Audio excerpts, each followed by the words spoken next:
Halo Mina, selamat datang di channel Kang Rekap. Buat lo yang pengen tahu cerita manhwa, tapi males baca panjang-panjang. Di sini gue bakal ceritain alur manhwa dengan gaya santai, kadang lucu, kadang serius. Pokoknya mah, ngena. Lo tinggal dengerin sambil rebahan. Orang yang bacain gambil kan? Jangan lupa, subscribe, biar gak ketinggalan. Hayo atuh, kita mulai ceritanya. Let's go!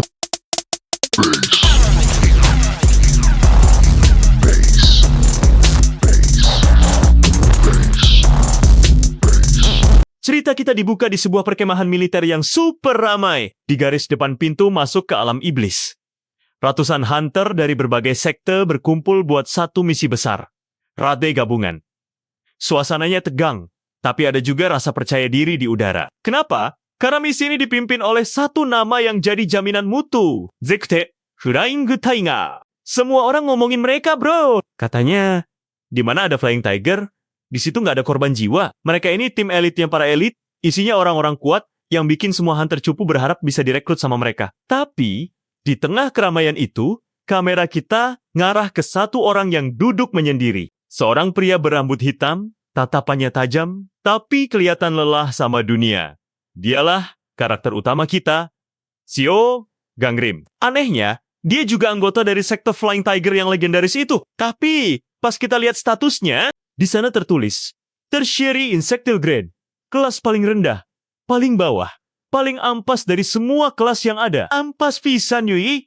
Payah banget, bro. Ini aneh banget. Gimana bisa orang sekelas dia masuk ke sekte terkuat? Gangrim sendiri bilang, kalau sekte Flying Tiger cuma milih anggota berdasarkan kelas, dia nggak mungkin ada di sini. Di dunia ini, 5 tahun setelah hari kebangkitan, semua kemampuan orang ditentuin sama yang namanya takdir bazi. Ditentuin sama hari dan jam lahir lo. Konsep yang menurut Gangrim cuma omong kosong. Tentu aja dia mikir gitu, karena takdir sialan inilah yang bikin hidupnya sengsara. Reputasi Gangrim di kalangan para hunter itu serem banget, bro. Saat ada seorang hunter pemula yang dengan polosnya nyamperin dia karena seneng bisa satu tim sama anggota Flying Tiger. Temen di sebelahnya langsung narik dia. Dia berbisik, hati-hati, orang itu Seo Gangrim. Dan seketika, si pemula tadi langsung pucat pasi. Gusti New Ago! Ya Tuhan! Dia ketakutan setengah mati, cuma karena nggak sengaja kontak mata. Kenapa semua orang setakut itu? Karena rumor yang beredar tentang dia itu bukan main-main. Ada yang bilang dia itu pembawa sial. Ada yang bilang takdirnya penuh dengan kematian.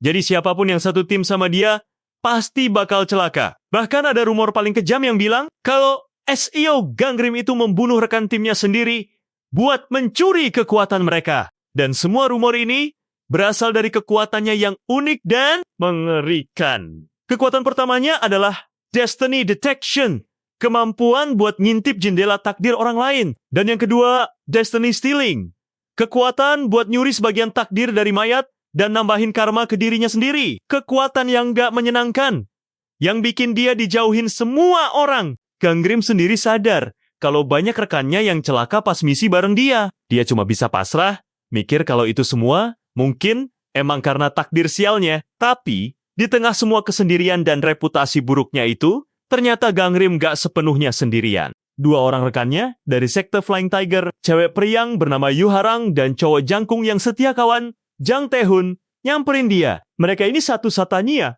yang gak takut sama Gangrim. Mereka maksa Gangrim buat ikut pesta makan malam setelah misi, karena dia selalu nolak. Terjadilah sedikit perdebatan lucu. Gangrim yang dingin nolak dengan alasan males. Tapi Harang yang gak terima terus maksa. Bahkan, ngejek Gangrim lebih lemah. Padahal, umurnya 10 tahun lebih tua. Ari si Neng, mah bisa wey. Kalau si Neng ini ada-ada aja. Momen ini penting banget, bro. Ini nunjukin, kalau dibalik sosoknya yang penyendiri, ada orang-orang yang tulus peduli sama dia. Obrolan mereka akhirnya dihentikan sama senior mereka, Kang Do-hyun, yang nyuruh mereka buat siap sayap karena misi akan segera dimulai. Pengumuman misi akhirnya terdengar. Semua hunter diperintahkan buat ngelaksanain tugas mereka masing-masing. Garis depan, yang isinya para jagoan, langsung maju ngebantai monster-monster kelas atas yang muncul secara massal. Pertarungan epik langsung pecah di mana-mana. Dan mic kita, Seo Gangrim, tugas dia simpel. Dia ada di kelompok belakang, jaga pintu masuk, dan ngurusin sisa iblis kelas teri yang lolos dari garis depan. Miris banget kan? Anggota sekte elit Tapi tugasnya kayak petugas kebersihan. Tapi Gangrim nggak ngeluh. Dia cuma bergumam, mari kita lakukan dengan baik agar aku tidak membahayakan sekte. Pertarungan pun dimulai buat Gangrim. Tapi jumlah monster ternyata lebih banyak dari yang diperkirakan. Energi iblis yang pekat di udara bikin dia mulai sulit napas dan kelelahan. Tepat saat dia hampir kewalahan oleh gerombolan monster, sebuah pertolongan tak terduga datang. Akar-akar raksasa berwarna hijau tiba-tiba muncul dari tanah, menghancurkan semua monster di sekeliling pasukan belakang. Edan, keren pisan. Gila, keren banget. Itu adalah kekuatan dari nyonya sekte Flying Tiger, Shinsuah, seorang wanita dengan takdir kelas divine. Dia begitu kuat dan peduli. Bahkan sempet-sempet Nia ngelindungin pasukan paling belakang. Momen ini bikin para hunter di belakang, termasuk Gangrim, merasa sedikit lega dan berterima kasih. Mereka pikir, dengan adanya sang nyonya sekte, semuanya akan aman terkendali. Tapi mereka salah. Tiba-tiba, tanah bergetar hebat. Jauh lebih cepat dari perkiraan, monster boss dari dungeon ini muncul. Ukurannya raksasa, tatapannya penuh amarah, dan auranya. Ini monster abadi yang nggak seharusnya muncul di awal-awal raid. Seketika, formasi mereka kacau balau. Kepanikan menyebar. Para hunter tipe api yang harusnya jadi andalan kelihatan ragu buat maju. Chapter pertama ini ditutup dengan kemunculan ancaman yang sama sekali nggak mereka prediksi. Musuh yang levelnya jauh di atas mereka semua. Gila. Bro, baru juga chapter pertama udah dikasih cobaan seberat ini. Rencana Rada yang rapih langsung berantakan dengan kemunculan si bos abadi. Pertanyaannya sekarang, gimana cara mereka ngalahin monster ini? Apakah kekuatan Shinsuah yang kelas divine itu cukup? Dan yang paling penting, apa peran yang bisa dimainin sama mic kita, SEO Gangrim, yang cuma F-class di tengah kekacauan ini? Kita lanjut ke chapter kedua. Gaskun, rekap, di episode sebelumnya, kita ditinggalin di momen yang super tegang. Monster boss raksasa tiba-tiba muncul di tengah-tengah Rade, bikin semua rencana jadi berantakan. Nah, chapter 2 ini dibuka tepat setelah momen itu. Setelah sebuah serangan dahsyat yang menyilaukan, debu pertempuran perlahan turun. Para hunter yang selamat mencoba mengatur napas, saling memeriksa luka. Mereka pikir bagian terburuknya udah lewat. Tapi mereka salah. Salah besar. Di tengah area pertempuran, di atas bangkai sang monster, berdiri satu sosok. Seorang wanita berambut perak panjang dengan tatapan mata yang lebih dingin dari es di kutub utara. Dialah yang ngalahin bos itu. Sendirian. Semua orang cuma bisa melongo. Apa yang sedang terjadi? Siapa kau? Teriak mereka. Dan di tengah keheningan yang mencekam itu, dia membuka mulutnya. Dan satu pertanyaan keluar. Di mana Seo Gangrim? Gila! Situasi macam apa ini? Mik kita, yang notabene hunter kelas ampas tiba-tiba jadi target utama dari orang paling berbahaya di tempat itu. Sementara itu, mik kita, SEO Gangrim, yang dari tadi cuma bisa nonton dari kejauhan, jantungnya udah mau copot. Keringat dingin langsung banjir di pelipisnya. Kenapa? Kenapa dia nyariin gue? Cuma itu yang ada di kepalanya. Dia sama sekali nggak kenal wanita itu.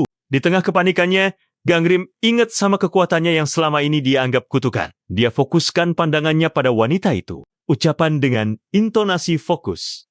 Aktifkan kekuatan. Destiny Detection! Seketika, sebuah jendela sistem transparan muncul di depan mata Gangrim, nampilin informasi wanita itu. Dan apa yang dia lihat benar-benar di luar nalar. Nama wanita itu, Beku Yanggu, dan kelas takdirnya, Primary Divine Grade. Bro, Divine Grade, itu adalah kelas takdir tertinggi.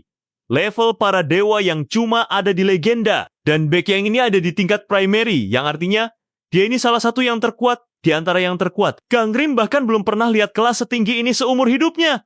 Tapi bukan itu aja yang bikin shock. Masih ada lagi skill yang tertulis di jendela takdir Beku yang... sebuah skill yang sangat familiar buat Gangrim. Nama skill itu, Regression. Gila. Sama persis seperti kekuatan yang baru saja dia dapatkan. Wanita ini, monster ini, punya kekuatan untuk kembali ke masa lalu. Dan sekarang, dia ada di sini, nyariin Gangrim. Semua ini udah nggak masuk akal. Melihat ancaman yang begitu besar, Gangrim sadar. Dia nggak bisa cuma diem. Dia harus maju. Mungkin ini semua cuma salah paham. Tapi baru aja dia mau melangkah, sebuah suara terdengar langsung di kepalanya. Tetap di sana. Itu adalah teknik bisikan jarak jauh dari nyonya sekte Flying Tiger. Shinsuah, dia tahu kalau Gangrim yang maju Itu sama aja bunuh diri. Dengan gagah berani, Shin Shuah melangkah maju, memposisikan dirinya di antara Beijing dan anggota sektenya. Dia jadi tameng buat mereka semua. Dengan tatapan tajam, dia berkata pada Baekhyang, dia anggota sekteku. Bicaralah padaku. Ini dia bro, yang namanya pemimpin sejati. Tuh, si Yun Nanaon. Nggak takut apa-apa. Dia nggak peduli lawannya sekuat apa, dia nggak akan ngebiarin anak buahnya disentuh. Tapi Baekhyang, dia nggak peduli. Tatapannya makin dingin. Dan dengan nada penuh ancaman, dia berkata, aku akan bunuh kalian semua. Dengan asumsi, Seo Gangrim ada di antara kalian. Anjir, udah jelas. Ini bukan negosiasi. Ini deklarasi perang. Mendengar itu, urat di dahi Shin Suo langsung menegang. Amarahnya memuncak. Jangan berani-beraninya. Kau menyentuh anggota sekteku. Teriaknya sambil langsung menerjang maju. Pertarungan antara dua wanita paling kuat di medan perang itu pun pecah. Pertarungan itu berakhir tragis. Shin Suo, sang pelindung, akhirnya kalah. Dengan tumbangnya Shin Suo, gak ada lagi yang bisa ngalangin Baekhyang.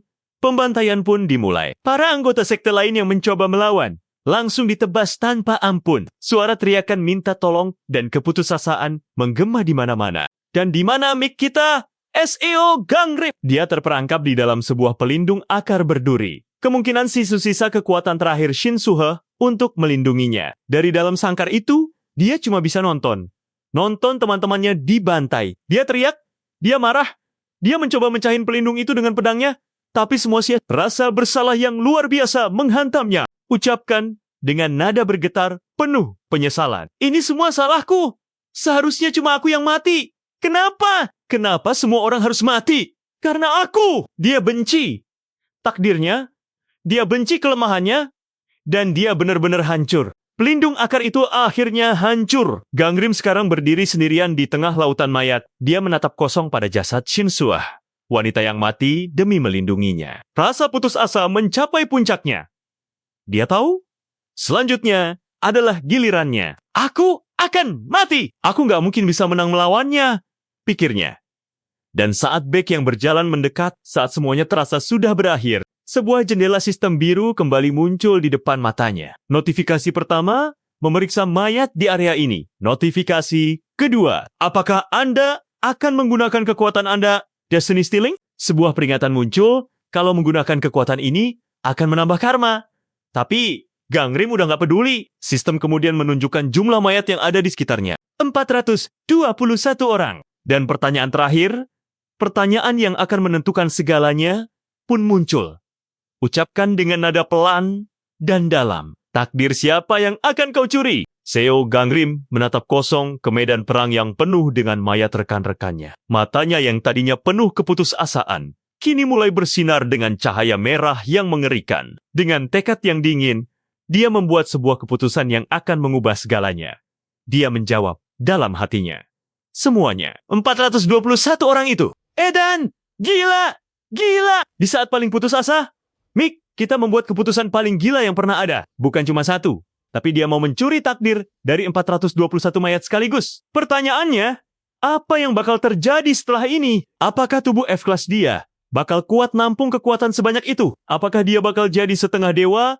Atau malah jadi monster yang kehilangan akal sehatnya karena karma yang dia kumpulin? Rekap, di akhir chapter 2, kita ditinggalin di momen paling gila AMCI kita. Seo Gangrim, di puncak keputusasaannya, membuat keputusan nekat, mencuri takdir dari 421 mayat di sekelilingnya. Nah, chapter 3 ini dibuka tepat di detik-detik setelah keputusan gila itu dibuat. Seketika, dunia Gangrim berubah jadi neraka notifikasi. Jendela sistem biru muncul bertubi-tubi di depan matanya. Memeriksa takdir yang bisa dicuri. Karena target terlalu banyak, takdir akan diekstrak secara acak. Hanya satu kondisi yang akan diekstrak. Karena rank magicmu rendah, tubuhnya diserbu oleh ratusan kekuatan baru. Anda mendapatkan skill Blooming White Flower. Anda mendapatkan skill Hidden Form Technique. Resistensi atribut air meningkat. Anda mendapatkan skill 1000 Weighted Axe. Gila bro. Bro, ini kayak lagi dapat jackpot di mesin slot. Tapi hadiahnya ratusan. Dan keluar semua barengan. Tapi ini bukan cuma soal kekuatan. Di sela-sela notifikasi skill, bayangan teman-temonia yang udah mati terus muncul. Suara mereka terngiang-ngiang. Rasa bersalah yang luar biasa menusuk hatinya. Ini semua karena aku. Takdirku membunuh mereka semua. Rintihnya, dia dapat kekuatan, tapi dengan harga nyawa semua orang yang dia kenal. Melihat Gangrim masih hidup, dan sekarang diselimuti aura kekuatan yang kacau balau. Si wanita iblis, Baekyang, kelihatan kaget. Tapi kekagetannya cepat berubah jadi amarah. "Kenapa kau belum mati?"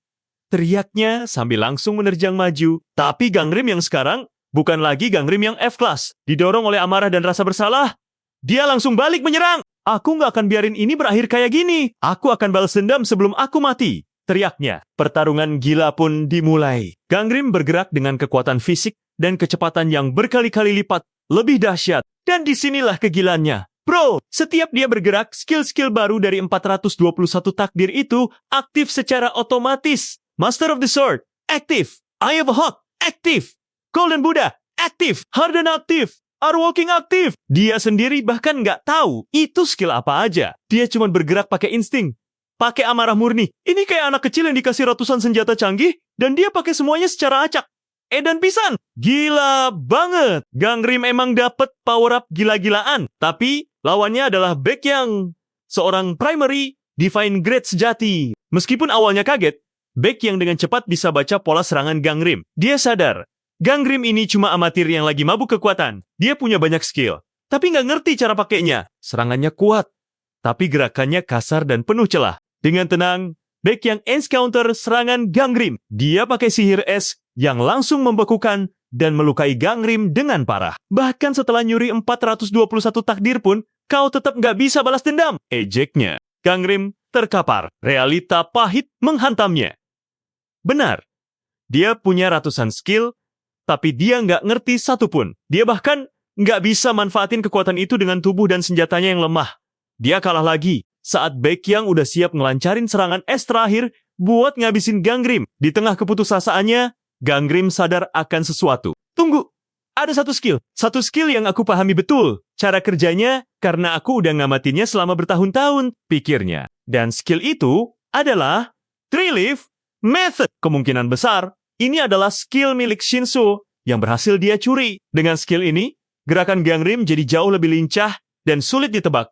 Seperti daun yang menari di atas angin. Pertarungan berlanjut. Kali ini, Gangrim nggak lagi membabi buta. Dia bergerak dengan lebih cerdas, dan akhirnya dia berhasil. Dia berhasil melukai Baekyang. Kemenangan yang dia dambakan, balas dendam yang membakar hatinya, akhirnya tercapai. Aku berhasil!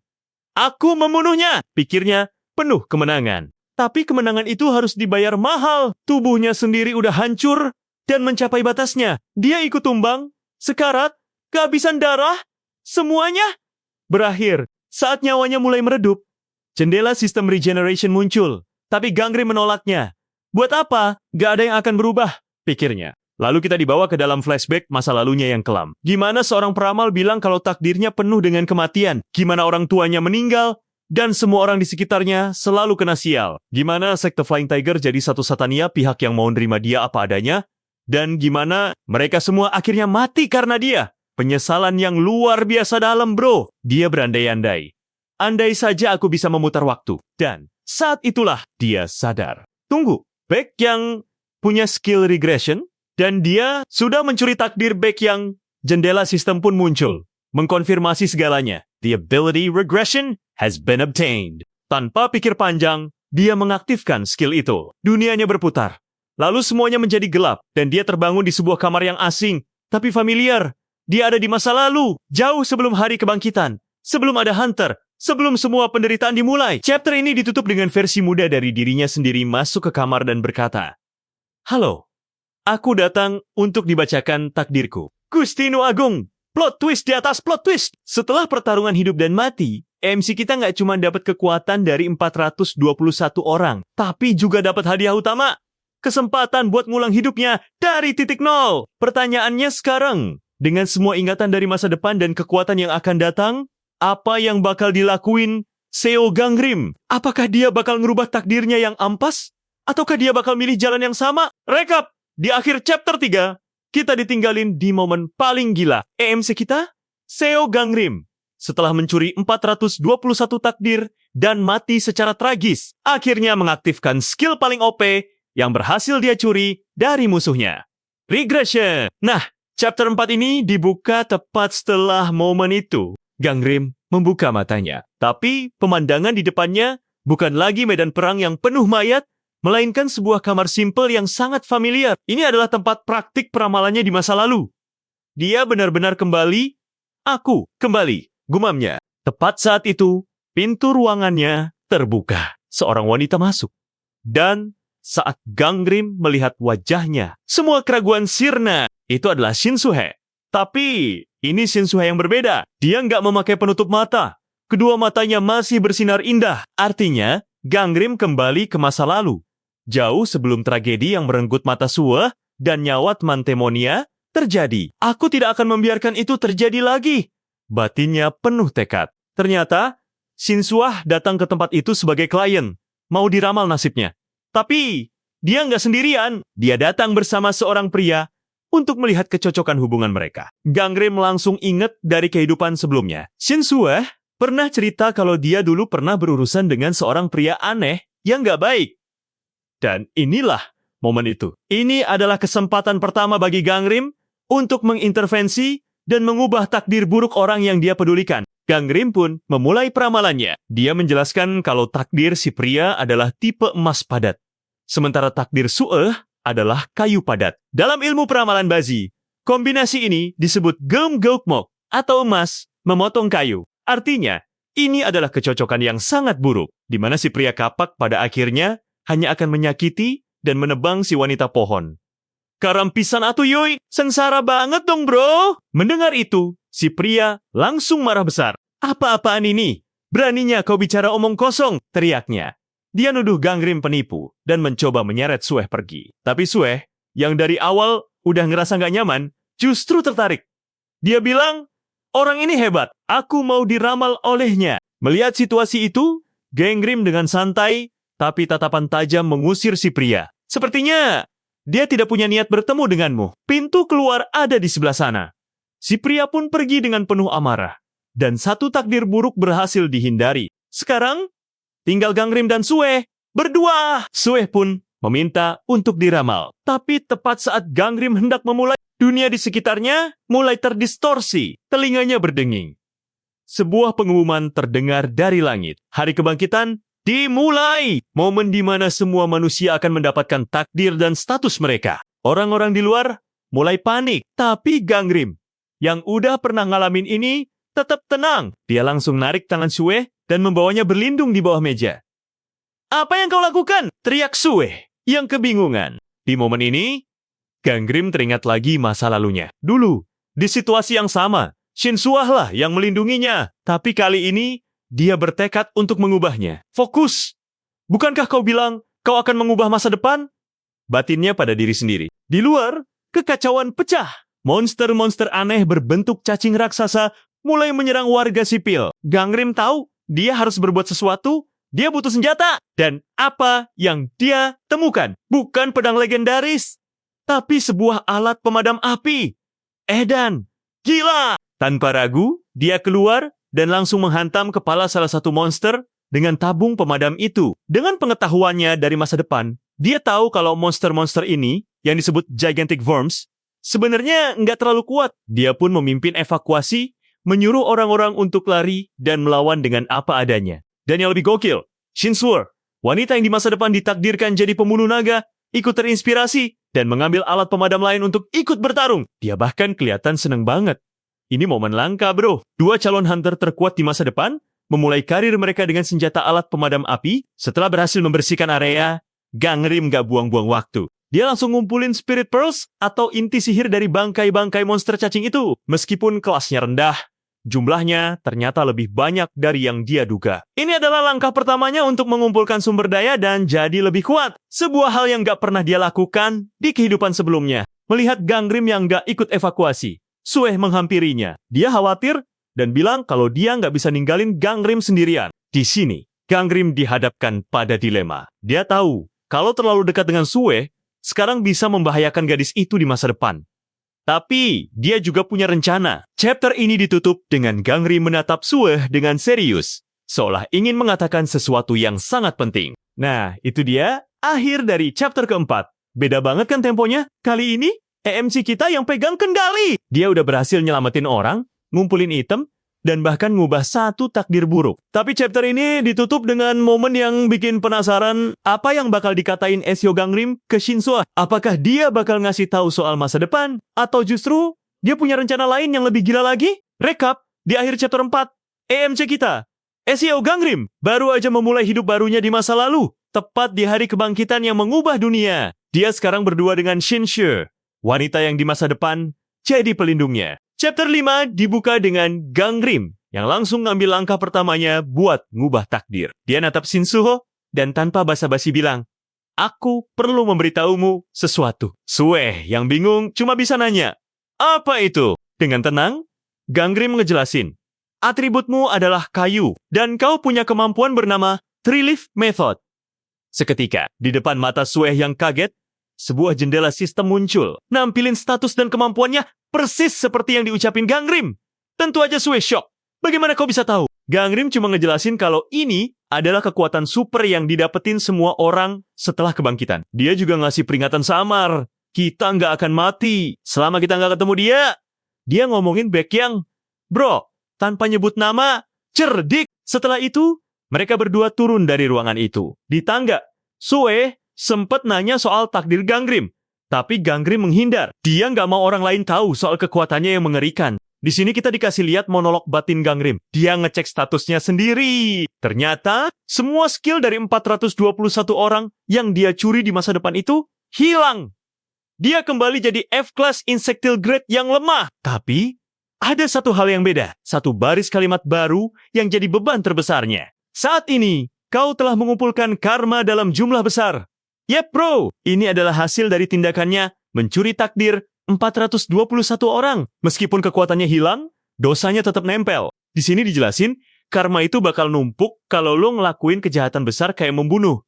Atau pas lo pakai skill Destiny Stealing, kalau karma ini terlalu banyak, si pengguna bakal ngelewatin batas dan nasibnya bakal sengsara. Ini jadi dilema terbesar Gangrim. Buat ngubah masa depan, dia butuh kekuatan dari Destiny Stealing.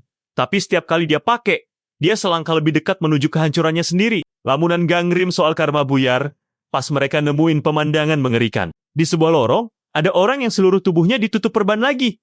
Diserang sama monster serangga. Mereka berdua langsung lari buat nolong, tapi terlambat. Gangrim langsung pakai kekuatannya buat ngecek. Dia sudah mati, katanya ke Sue. Tapi, bukan itu aja yang dia lihat. Dia juga ngelihat takdir si korban. Ternyata, orang ini punya skill flame manipulation, skill sihir api kelas rendah. Disinilah kelihatan bedanya Gangrim yang sekarang. Dia nggak ragu-ragu. Dia butuh kekuatan buat bertahan hidup di awal game ini. Dengan dingin, dia make skill terkutuknya. Destiny Stealing. Dia berhasil dapat skill Flame Manipulation, tapi sebagai gantinya, notifikasi Anda mendapatkan karma juga muncul. Dia udah mulai menapaki jalan yang berbahaya. Baru aja mereka selesai sama satu masalah. Tiba-tiba, seorang pria berambut biru aneh muncul dan dengan gampangnya ngehancurin monster lain pakai linggis. Saha Dwi, Yuta, siapa lagi ini? Pria ini, Dok Gojun, punya tingkah yang super eksentrik. Dia ngelihat Gangrim dan Sue terus bilang, "Wah, ada karakter yang akan jadi sekutuku." Dia bahkan nyebut Sue sebagai heroin. Dia ngomong, "Sia-sia semua. Yang terjadi ini cuma game atau novel." Gangrim yang curiga langsung nge-scan takdir si Gojun dan hasilnya edan gila. Orang ini juga punya takdir Divine Grade dengan skill aneh bernama Dreamer. Gangrim Wingeto di masa depan, Dok Gojun ini bakal jadi salah satu pemimpin dari 5 sekte terbesar. Dia adalah variabel super kuat yang gak ada dalam ingatan Gangrim sebelumnya. Obrolan aneh mereka kepotong sama jeritan lain. Seekor monster cacing yang jauh lebih besar dan lebih kuat, Enormous Worm, muncul dan menyerang warga lain. Dok Gojun dengan santainya bilang, "Nah, itu dia bos dari prolog yang harus kita kalahkan." Melihat Sue yang panik dan nyuruh lari, Gangrim justru maju. Dia tahu dia nggak bisa ngalahin monster itu. Tapi dia bisa ngulur waktu. Untuk pertama kalinya, dia ngerapal skill curiannya. Flame Manipulation! Api kecil muncul di tangannya, lalu dia tembakkan ke arah si monster. Serangannya memang nggak ngasih damage berarti, tapi cukup buat narik perhatian si monster. "Lari!" teriaknya ke Sue dan Gojun. Chapter ini ditutup dengan pemandangan heroik sekaligus nekat. Ezio Gangrim, sang Hunter F-Class, sendirian menghadapi bos prolog, ngasih kesempatan buat yang lain kabur dengan kekuatan yang bahkan bukan miliknya. Gila bro, pergerakan EMC kita bener-bener sat-sat-set. Dia udah mulai ngumpulin kekuatan dan berani ngambil risiko. Tapi pertanyaannya, apa yang bisa dilakuin api sekecil itu buat ngelawan monster raksasa? Apakah Dok Gojun dan Shinsuhe bakal beneran kabur ninggalin dia? Atau jangan, ini adalah awal dari terbentuknya trio paling OP di dunia.